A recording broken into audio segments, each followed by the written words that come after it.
Hello and good morning to all. Welcome to DSS online class. Today I am discuss some function for the string. This is Manish Mani Tripathi, your computer teacher. Our first function is len, returns the length of the string.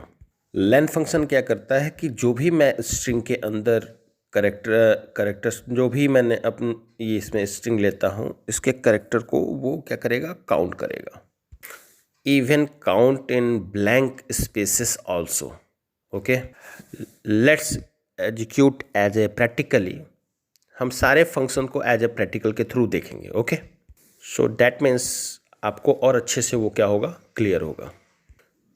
मैंने एक str नाम का variable लिया जिसमें string लिखा Python और space देके programming. Python spelling, let me correct this. So what will be len function will we do? It will be counted number of the character.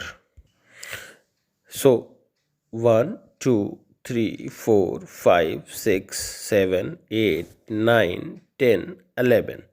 Okay, तो 11 आ गया. तो ये क्या करेगा कि len फंक्शन हमारा क्या करता है कि जितने करेक्टर हमारी स्ट्रिंग में हैं, इवन ब्लैंक स्पेसेस भी जो हैं उसको काउंट करके हमारे सामने रख देता है. Okay, our next function is capitalise, returns the extract copy of the string with only the first letter in upper case.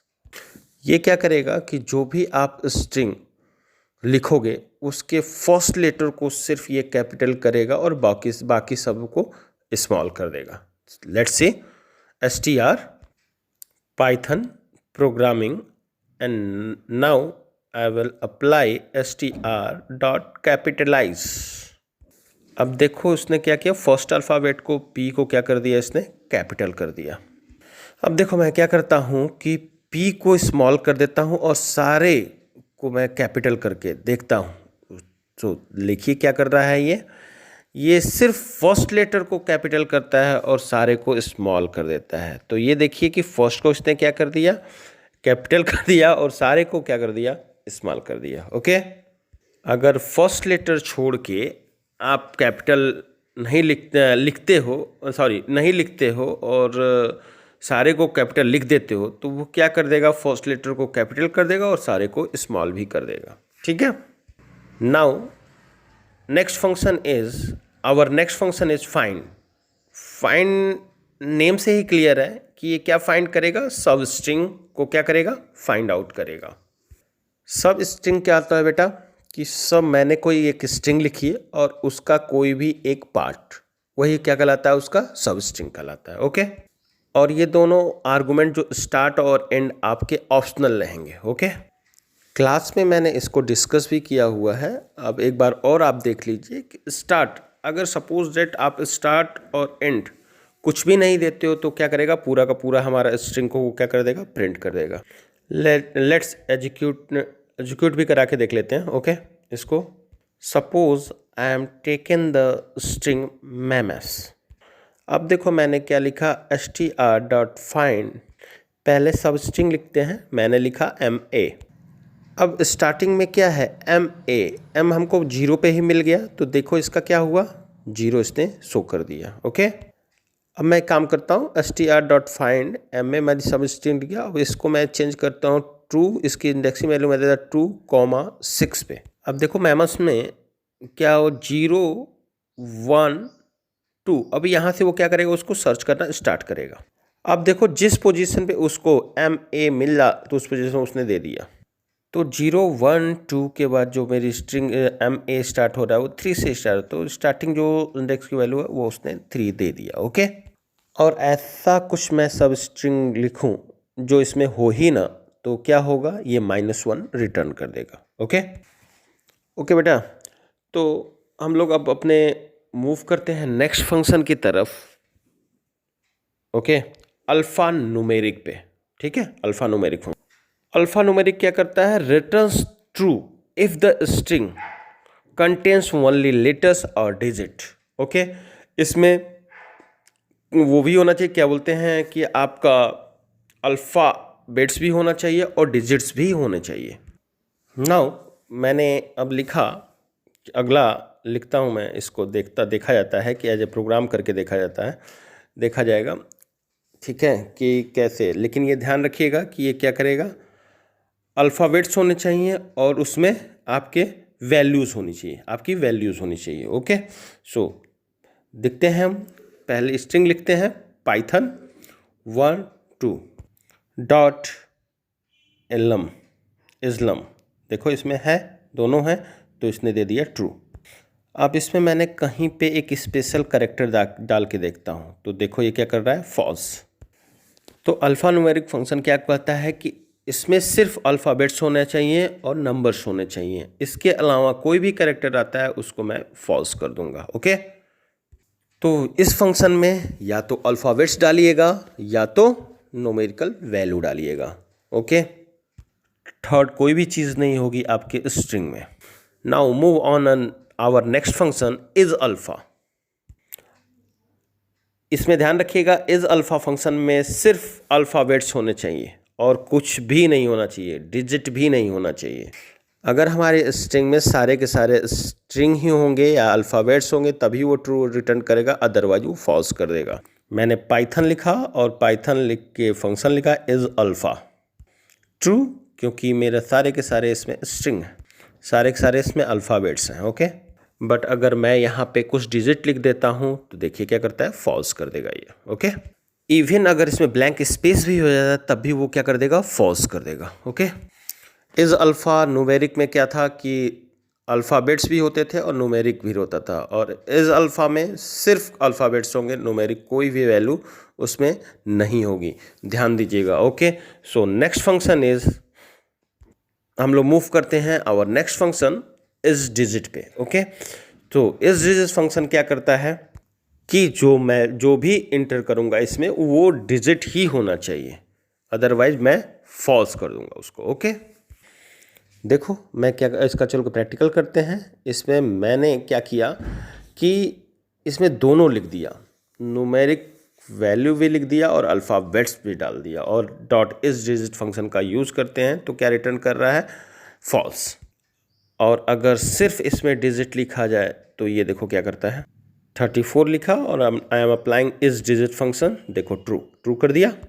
One more thing बेटा कि क्या करना, देखो मैंने 43 लिखा और डॉट मतलब कंट्रोल की प्रेस करो और स्पेस बार प्रेस करो, तो जो भी फंक्शन होगा वो क्या कर देगा, दिखा देगा उसमें। ठीक है, आप कोई भी फंक्शन प्रेस कर सकते हो और एंटर प्रेस कर सकते हो, एंटर मतलब सेलेक्ट करो और एंटर प्रेस कर दो। Okay, now move on our next function lower, that is lower. देखिए मेरे पास 4 फंक्शन है, lower, is lower, upper and is upper.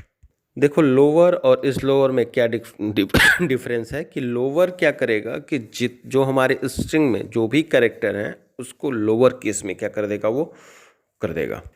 And is lower function क्या करेगा, वो चेक करेगा कि क्या मेरे जो कैरेक्टर्स हैं वो लोअर में हैं या नहीं है। Let's implement this practically also. अब देखो बेटा मैंने इसमें मिक्स इसमें लिख दिया, स्मॉल भी, कैपिटल भी और डिजिट भी, ठीक है, और स्पेशल कैरेक्टर भी डाल देता हूँ। Okay, now I am applying lower, so what my lower function will do, देखो इसने क्या कर दिया कि जितने हमारे कैरेक्टर्स हैं उसको सबको उसने क्या कर दिया, लोअर केस में कर दिया।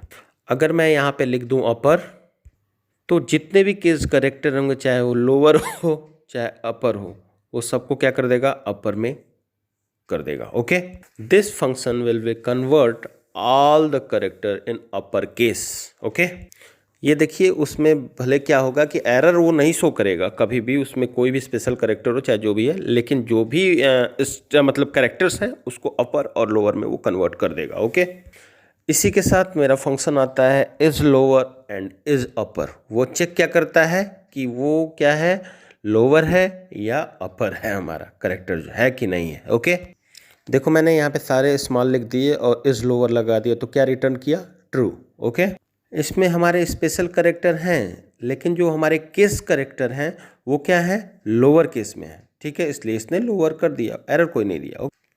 जनरली हम लोग इंग्लिश में भी हम इस वर्ड का यूज़ करते हैं जब हमको किसी को पूछना होता है व्हाट इज़ योर नेम, पूछते हैं। Okay, same things upper case also.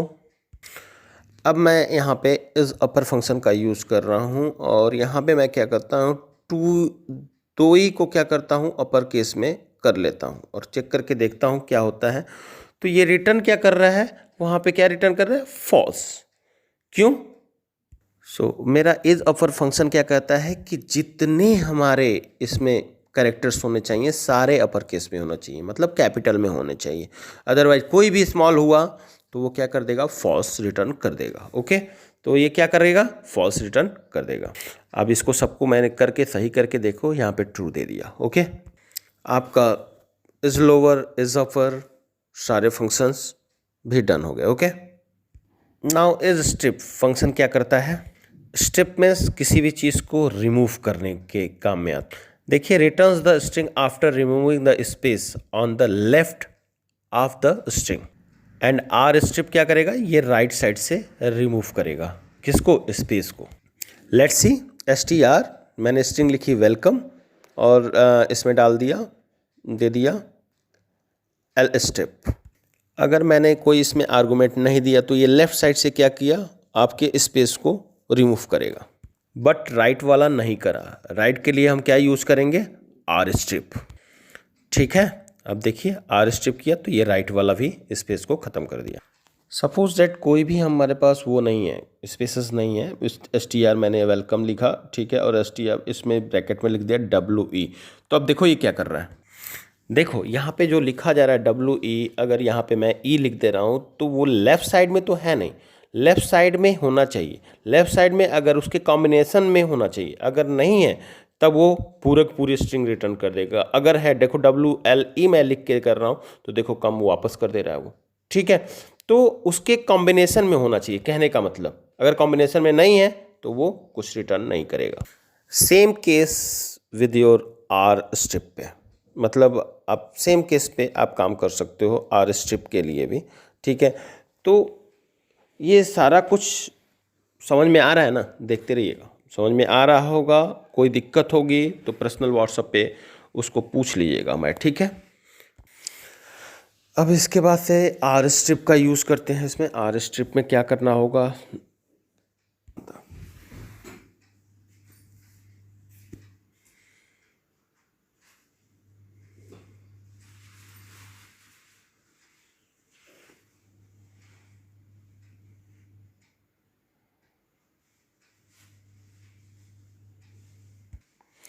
Are strip में क्या होगा, मैंने सपोज डेट सबसे पहले लिखा ई, तो लास्ट में क्या है हमारे पास ई, बट अगर यहाँ पे मैं लिख दूँ MA, जो मेरे लास्ट के कॉम्बिनेशन में अगर ME की जगह EM लिख दूँ तो देखो क्या हो रहा है, कॉम्बिनेशन तो है उसका, है ना। फिर उसने क्या कर दिया, उसको रिमूव, बट मैंने अगर बीच वाला अल्फ़ाबेट्स ले लेता हूँ LE, तो अब देखो जो हमारी स्ट्रिंग थी वेलकम, उसके राइट साइड पे ई आ रहा है, तो उसने उसको क्या कर दिया, remove. That means it means जो भी स्ट्रिंग दिया जाएगा तो उसमें जो भी राइट साइड में उसके कॉम्बिनेशन में जो भी वैल्यू होगा उसको क्या कर देगा, वो रिमूव कर देगा।